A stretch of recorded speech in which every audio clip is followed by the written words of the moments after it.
Bonjour, c'est Philippe, bienvenue dans l'atelier pour la vidéo de bilan de l'année passée, c'est-à-dire 2024. Nous sommes tout début janvier 2025 et évidemment je vais en profiter pour vous souhaiter une très bonne année 2025 avec plein de beaux projets, plein de bricolage. Si vous êtes sur ma chaîne, c'est que vous aimez le bricolage, j'espère. Voilà, plein de choses positives à venir pour cette année qui commence avec tous les espoirs qu'une nouvelle année peut amener. J'avais l'habitude de faire un récapitulatif les années passées avec quelques parlottes, puis ensuite un montage avec les vidéos accélérées et tronqué de ce que j'avais produit pendant l'année. Ça fait une vidéo qui est lourde à monter et qui prend pas mal de temps pour, à la fin, pas beaucoup de vues, puisque je pense que seuls les gens qui sont vraiment intéressés par ma chaîne regardent ce genre de vidéos. Donc je vais faire un format plus court cette année. Je vais évoquer évidemment les vidéos de l'année, mais sous forme de vignettes, et vous aurez tous les liens dans la description. Si vous avez loupé des choses pendant l'année,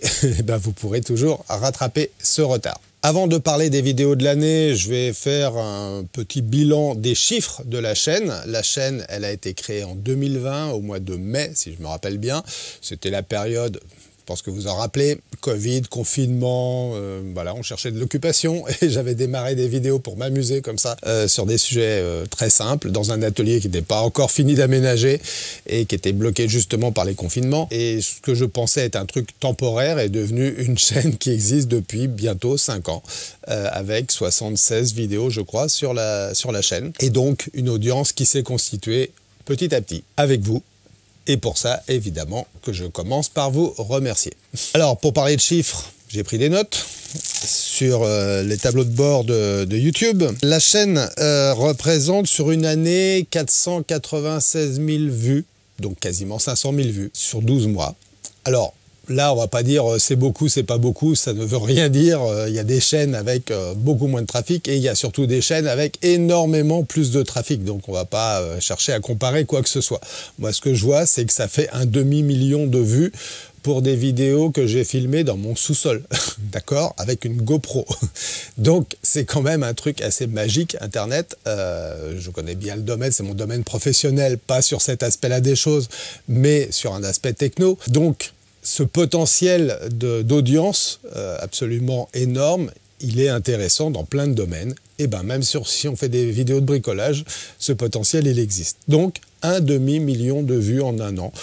Personnellement, moi, ça me fait plaisir. Ça m'étonne, premièrement, mais ça me fait plaisir dans un deuxième temps. Ça représente à peu près 50 000 heures de visionnage. Donc, il faut se dire que voilà, pendant 50 000 heures, des gens ont regardé mes petites vidéos. Là encore, c'est un chiffre qui fait plaisir. De façon assez concrète, ça m'a ramené 3714 abonnés en plus cette année 2024 pour arriver à un total de 11 750 à la fin de l'année. J'espérais atteindre les 12 000 avant la fin de l'année. Ça n'a pas été le cas, mais c'est de ma faute. J'ai pas produit assez de vidéos en 2024. C'est comme ça, donc ça progresse moins vite. Dès qu'on est plus actif, ça s'accélère.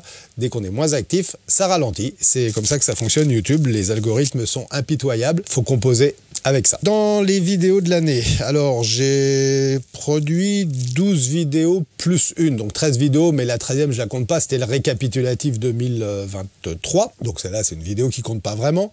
Donc 12 vidéos, alors j'ai pas été en effet très actif, j'ai fait du coup proportionnellement un peu plus de présentation de produits qu'à l'habitude, puisque j'ai 4 vidéos de présentation de produits, plus 2 qui sont un peu liées à ça. Alors, dans l'ordre, j'ai démarré l'année avec la visseuse à choc Metabo, d'ailleurs, elle n'est pas loin, elle est là, qui est un outil dont je ne pourrais plus me passer maintenant, franchement, par rapport à une visseuse classique, ça n'a rien à voir. Bon, évidemment, je vous mets le lien et tout ce qu'il faut, la vignette, si vous ne l'avez pas vu et si ce genre de produit vous intéresse. Mais franchement, j'étais très content de ce produit et je m'en sers beaucoup. Alors, tout ça proportionnellement à mon peu d'activité en 2024, mais je m'en suis quand même servi un petit peu. On va le voir sur d'autres vidéos après. Deuxième matériel, la scie à chantourner, que je vous ai présenté pareil en début d'année, modèle de chez Parkside, acheté sur un très bon plan solde à prix cassé pour 40 €, donc une très bonne affaire. Et puis quelques essais, je m'en suis pas beaucoup servi pendant l'année, mais voilà, j'ai eu le temps de l'essayer quand même, ça fonctionne bien, j'ai 2-3 petits projets en attente, je pense que ça va me rendre service pour la suite. Troisième produit que j'ai présenté, le laser de chez Wepar, alors qui était prévu pour faire un chantier extérieur cette année, que je n'ai pas pu faire. Je m'en suis quand même un petit peu servi. C'est un laser qui change la donne, alors celui-là ou un autre, hein, mais laser vert pour l'extérieur et multiligne dans tous les sens, vraiment c'est super pratique. Voilà, c'est un outil efficace, c'est tout ce que je peux en dire. Ça vaut un petit peu d'argent évidemment, hein, mais je pense qu'on est gagnant à avoir quelque chose de ce genre-là. Et le quatrième produit que j'ai présenté, c'est la grignoteuse de chez Parkside, donc encore 2 produits Parkside cette année. La grignoteuse, alors qui n'est pas à moi, hein, c'est mon beau-frère qui me l'avait prêté pour un petit chantier que j'avais à faire, je vais vous en parler après. Pourquoi j'avais envie de la présenter? Parce que je pense que beaucoup de bricoleurs ne savent même pas que cet outil existe. Je ne le savais pas, je ne connaissais pas cet outil. Et pour certains besoins, c'est vraiment le truc le plus efficace. Donc si on a de la tôle à découper et qu'on n'a pas besoin d'une coupe parfaitement rectiligne, c'est vraiment très pratique. Toujours lié au matériel, mais alors dans un autre registre, c'est pas une présentation de produit, mais j'ai fabriqué un petit accessoire pour ma scie à onglet, qui est une Metabo en l'occurrence, qui est posée sur un support universel Parkside avec des servantes, mais qui avait pour moi l'inconvénient de ne pas être mobile. Mon atelier, il fait 18 mètres carrés, je passe mon temps à déplacer des choses. Quand c'est sur roulette, c'est plus simple. Donc j'ai fabriqué un support avec des roulettes. C'était vraiment un petit bricolage, mais qui, moi, me rend vraiment service dans l'atelier au quotidien. Et enfin, sur le sujet du matériel, j'ai, vers la fin de l'année, produit une vidéo dédiée à Parkside. Pourquoi? Parce que à chaque fois que j'évoquais des produits Parkside, j'en ai un certain nombre, dans mes vidéos, j'en parlais de temps en temps, à chaque fois, il y avait beaucoup de réactions. Dès qu'on parle de Parkside, il y a des réactions. Positives ou négatives, mais il y a des réactions. Et du coup, je me suis dit, là aussi suite à quelques questions également, je me suis dit que ça valait peut-être le coup de faire une vidéo dédiée. Mon expérience des produits Parkside sur une période longue, mes premiers produits sont datés de 2010. Donc voilà, j'ai 14 ans de recul sur ces produits. Ça me paraissait intéressant de donner mon avis, toujours neutre et indépendant, avec ce qui s'était passé pour moi, avec les outils que j'avais utilisés. Là encore, c'est une vidéo qui a plutôt pas mal marché, qui a amené pas mal de réactions, avec des gens qui pensent comme moi, qui ont été plutôt contents des produits Parkside, et puis des gens qui visiblement ont la poisse totale, puisqu'ils ont acheté 3, 4, 5 outils Parkside, qui sont tous tombés en panne, qu'ils ont tous renvoyés, qu'ils ont tout... Bon, bref, je ne sais pas expliquer ça, moi, à part par le manque de chance, mais voilà, c'est une vidéo qui a amené un petit peu de discussion, et c'était fait pour ça. Voilà, donc ça, tout ça, c'était sur le sujet matériel, donc ça fait 4 et 2, 6 vidéos sur ce sujet-là. Ensuite, pour les travaux, j'ai quand même bricolé 2-3 trucs. J'ai sorti donc cette vidéo sur le tableau électrique, donc un repérage de tableau électrique qu'on avait fait avec mon beau-frère 2 ans avant, c'était en 2022. Et puis cette vidéo, j'avais tourné, j'avais fait un premier montage, mais j'avais pas sorti, j'avais pas publié parce que je pensais qu'elle avait pas un gros potentiel d'intérêt pour les gens. Et puis suite à des discussions, bah pareil, on m'a posé des questions et ça m'a convaincu que peut-être ça pouvait rendre service à quelques personnes. Je me suis décidé à la sortir, donc j'ai pas trop retouché au montage. C'est une vidéo tournée dans les conditions de l'époque, avec les moyens techniques de l'époque. Cette vidéo, bah, elle existe. Elle consiste à repérer des circuits dans une installation qui n'est pas repérée, ce qui est vraiment problématique. Et je pense que c'est à la portée de tout le monde et ça permet d'après de travailler dans de bien meilleures conditions, même pas pour y travailler, juste après pour l'entretien, si l'on peut dire. Vous avez un circuit qui saute, et ben, si vous savez de quel circuit il s'agit, c'est quand même plus simple que si vous ne le savez pas. Donc les tableaux électriques pas repérés, c'est une plaie, je trouve, quand on a ça chez soi. Et ça vaut le coup de prendre un petit peu de temps. Et en plus, on peut trouver des trucs bizarres parfois, c'est arrivé sur cet exemple-là. Autre sujet de travaux que j'ai réalisé pendant l'année, c'est un sujet très particulier. Alors ça n'a pas fait une grosse audience sur YouTube, mais c'est normal, c'est un sujet très spécifique, c'était la réparation de mon toit. J'avais un problème sur mon toit, sur un côté de la maison, avec une infiltration. Quand j'ai regardé, il y avait un problème, je ne vais pas refaire l'explication, vous irez voir la vidéo si ça vous intéresse.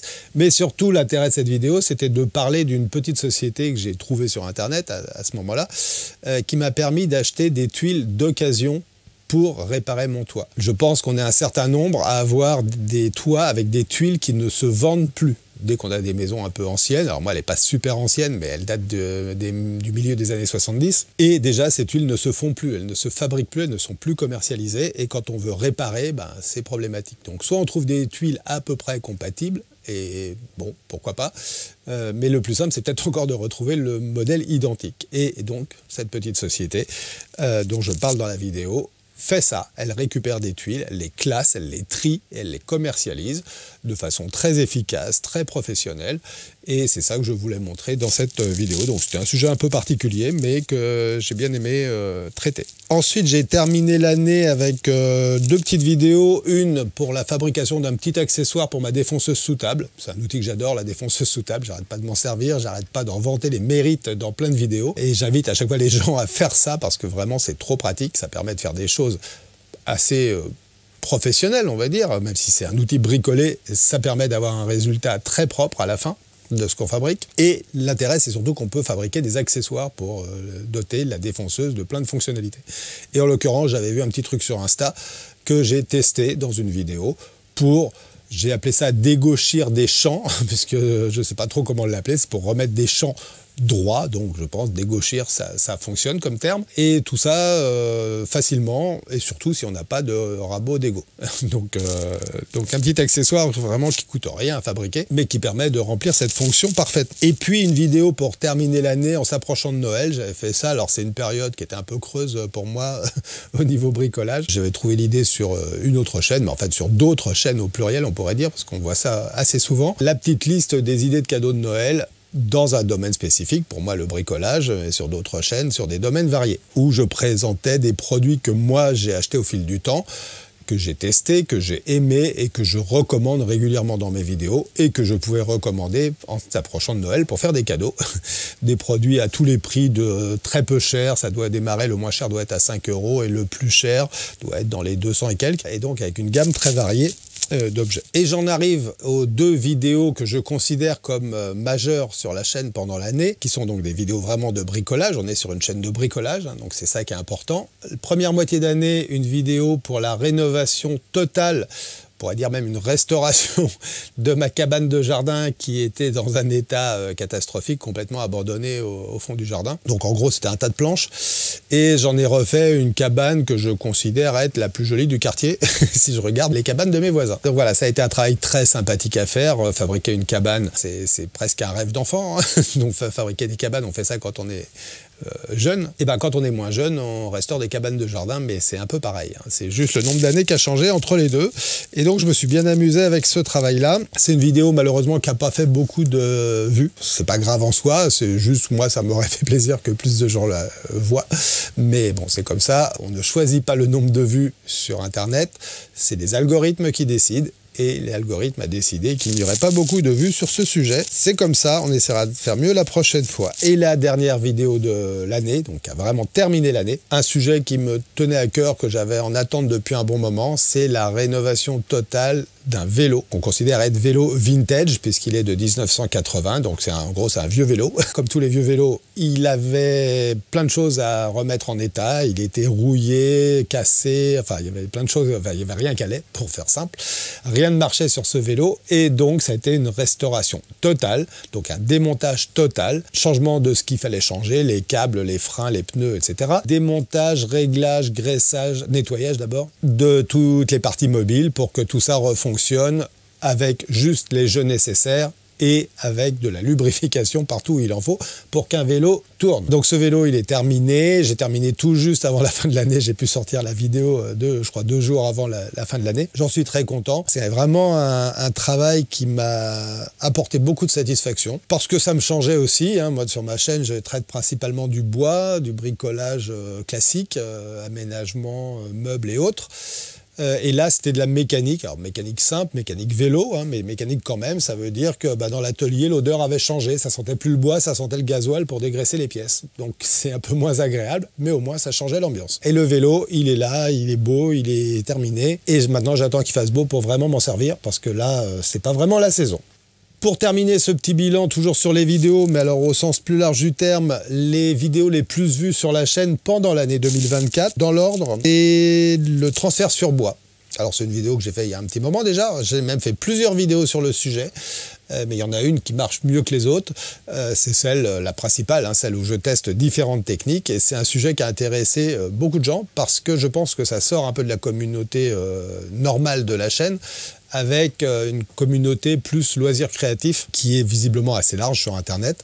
Et donc, ça m'a amené énormément de vues sur le sujet et beaucoup de commentaires très positifs sur les différents essais que j'avais pu faire et l'obstination que j'avais eue pour essayer différents procédés. Beaucoup de commentaires positifs me l'ont confirmé, donc c'était assez sympathique. La deuxième vidéo la plus vue sur la chaîne, c'est une des toutes premières vidéos de la chaîne sur la pose des charnières encastrées. Alors c'est pareil, j'en parle régulièrement. C'est tellement bien de mettre des charnières encastrées par rapport aux charnières classiques, les charnières en saillie. Et c'est tellement simple quand on a juste le petit accessoire qui va bien que visiblement ça intéresse plein de gens. Et j'en suis bien content parce que moi j'aurais aimé connaître ça il y a très longtemps. Ça m'aurait simplifié beaucoup les choses. Troisième vidéo la plus vue, ça depuis qu'elle est sortie, c'est la réalisation de la défonceuse sous table. Bon, là c'est pareil, j'en parle régulièrement, mais c'est un outil que je ne regrette vraiment pas d'avoir fait. Et beaucoup de gens l'ont fabriqué, beaucoup de gens m'ont tenu au courant de leurs essais, et certains m'ont même envoyé des photos de leur réalisation, parfois strictement à l'identique de ce que j'avais fait, même si c'est pas le but. Hein. On peut absolument adapter ça à des tas de formats, de meubles différents, mais certains font à l'identique de ce que je propose. Voilà, c'est bien, mais fallait pas qu'ils se sentent obligés de faire comme ça, mais si ça leur convient, c'est très bien. Quatrième vidéo la plus vue, alors là c'est une surprise, clairement, c'est la restauration et l'entretien de mon compresseur. Alors quand j'ai fait cette vidéo, je pensais vraiment pas que ça serait une des vidéos les plus vues de la chaîne, puisque je me disais, il ne doit pas y avoir non plus des milliers de personnes qui ont un compresseur à entretenir ou à réparer. Et en fait, si, il y a beaucoup de gens qui ont l'air d'être concernés par le sujet.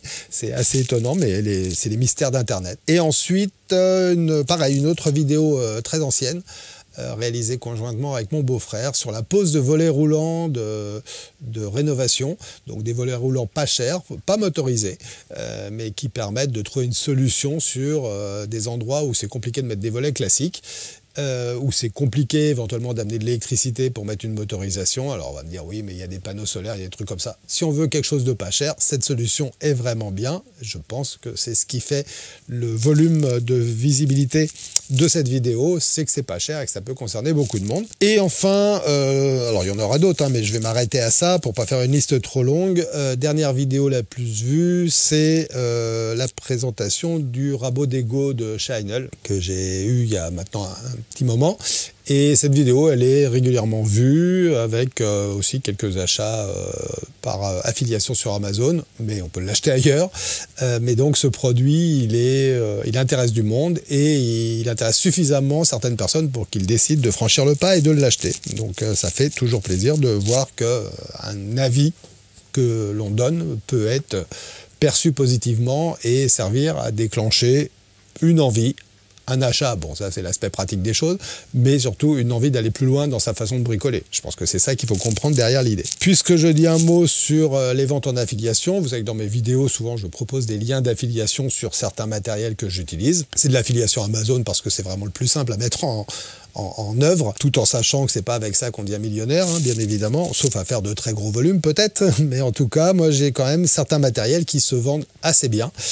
Et là encore, ce que je comprends, c'est ça, c'est l'intérêt que les vidéos ont suscité chez les personnes qui les ont vues et qui ont décidé d'aller jusqu'à l'achat et donc à la fabrication de quelque chose.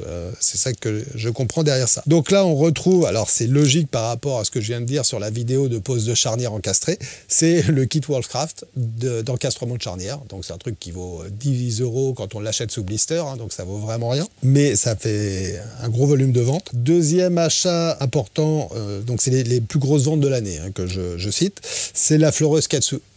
Qui s'est beaucoup vendu parce que je pense que j'ai été convaincant dans mon explication. Mais c'est un avis absolument honnête et indépendant, je le redis à chaque fois parce que je ne veux pas qu'on me suspecte de quelque intérêt ou lien quelconque avec des marques. Je n'ai pour l'instant aucun partenariat. Donc c'est très simple d'être honnête et indépendant puisque mes produits, je les achète et j'en parle.